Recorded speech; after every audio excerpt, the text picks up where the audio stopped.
Yes, শেষ পর্যন্ত শাকিব খানের সিনেমা থেকে বাদ পড়লেন ইধিকা পাল। শাকিব খানের ভক্তদের চাওয়াকে প্রাধান্য দিয়ে শেষ পর্যন্ত শাকিব খানের নতুন সিনেমা প্রিন্স থেকে বাদ দেওয়া হলো ইধিকা পালকে।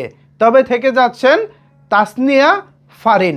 এ বিষয়ে নিউজ করেছে চ্যানেল আই অনলাইন। চলেন তারা কি নিউজ করেছে আগে এই বিষয়টি বোঝার চেষ্টা করি, তারপর বিস্তারিত আলোচনা করব। ভিউয়ার্স, চ্যানেল আই অনলাইনে বলা হচ্ছে, আবু হায়াত মাহমুদ পরিচালিত এবং শাকিব খান অভিনীত প্রিন্স সিনেমায় চূড়ান্ত হয়েছেন তাসনিয়া ফারিন।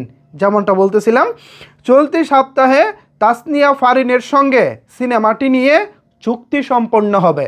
অর্থাৎ প্রিন্সে তাসনিয়া ফারিন থাকছেন, এটা ফাইনাল, এবং চলতি সপ্তাহে ফারিনের সঙ্গে অফিসিয়ালি চুক্তি সম্পন্ন হবে।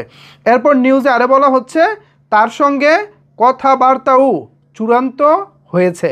তবে সিনেমার আরেক নায়িকা হিসেবে কলকাতার ইধিকা পালের থাকার কথা থাকলেও শেষ পর্যন্ত তিনি থাকছেন না বলে জানা গেছে।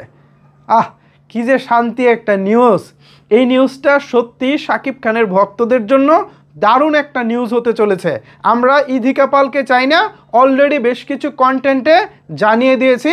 পাশাপাশি যারা শাকিব খানের বিষয়বস্তু নিয়ে লেখালেখি করেন ফেসবুকে, তারাও কিন্তু বিষয়টা অলরেডি নানা মাধ্যমে জানিয়ে আসছেন। আমাদের সেই চাওয়াকে প্রাধান্য দিয়ে ফাইনালি ইধিকা পালকে প্রিন্স থেকে বাদ দেওয়া হলো। ধন্যবাদ জানাই এই সিনেমার পরিচালক জনাব আবু হায়াত মাহমুদ এবং প্রযোজক শিরিন সুলতানাকে ভক্তদের চাহিদাকে প্রাধান্য দেওয়ার জন্য। অনেকেই বলতে পারেন, ভাই ইধিকা পাল থাকলে কি এমন ক্ষতি হতো? দেখেন, সবচেয়ে বড় যে ক্ষতিটা হতো সেটা হলো শাকিব খানের সিনেমা কিন্তু এখন সারা বছর জুড়ে রিলিজ পায় না, শুধু 2 ঈদে রিলিজ পায়। আমরা এমনও দর্শক দেখেছি যারা শুধু শাকিব খানের সিনেমা দেখার জন্য হলে আসেন।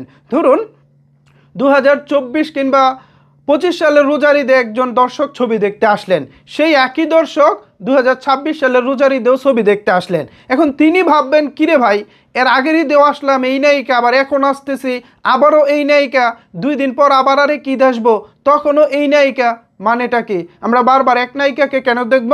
বারবার এক নায়িকাকে আমরা শাকিব খানের সিনেমায় চাই না। এছাড়া একই নায়িকা একই জুটি যখন বারবার সিনেমা করতে থাকেন, তখন একই সিনেমা মনে হয়, সেগুলোকে আর ভিন্ন সিনেমা, ভিন্ন গল্পের সিনেমা মনে হয় না। যতক্ষণ না পাত্রপাত্রী চেঞ্জ হচ্ছে ততক্ষণ কিন্তু একঘেয়েমি মনে হয়। যেমনটা এক সময় অপু বিশ্বাসের বেলায় হয়েছিল, সাহারার বেলায় হয়েছিল, পূর্ণিমার বেলায় হয়েছিল, শাবনূরের বেলায় হয়েছিল। লাগাতার সিনেমা করতে করতে একই জুটি একই সিনেমা দেখতে দেখতে আমাদের কাছে একঘেয়েমি মনে হচ্ছিল। আমাদের কাছে মনে হচ্ছিল শাকিব খান বারবার একই টাইপের সিনেমা করতেছে, অথচ গল্প কিন্তু ভিন্ন, সব কিছুই ভিন্ন, কিন্তু ভিলেন মিশা সওদাগর, নায়িকা অপু বিশ্বাস, বাবা প্রবীর মিত্র, মা হচ্ছে রেবেকা, এই যে কয়েকটা পাত্রপাত্রী সব এক ভাই, তখন সিনেমাকে আর ভিন্ন কিছু মনে হতো না, মনে হতো একই সিনেমা বারবার দেখতেছি।